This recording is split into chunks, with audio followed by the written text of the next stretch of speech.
ఏపీలో జనసేన సభ్యత్వ నమోదు రోజురోజుకు రెట్టించిన ఉత్సాహంతో కొనసాగుతుంది.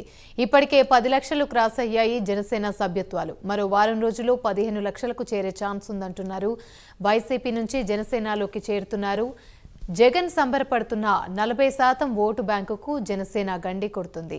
జనసేన సభ్యత్వాన్ని స్టేటస్గా భావిస్తున్న యూత్ చరిత్రలో లేని విధంగా పెరుగుతుందని జనసైన్యం పవన్ కళ్యాణ్ పాలనతో ప్రజల్లో ఆనందోత్సాహాలు వెల్లువిరుస్తున్నాయి. ఇప్పటికే ఈ ఏడాది 10 లక్షల మార్క్ దాటింది జనసైన్యం.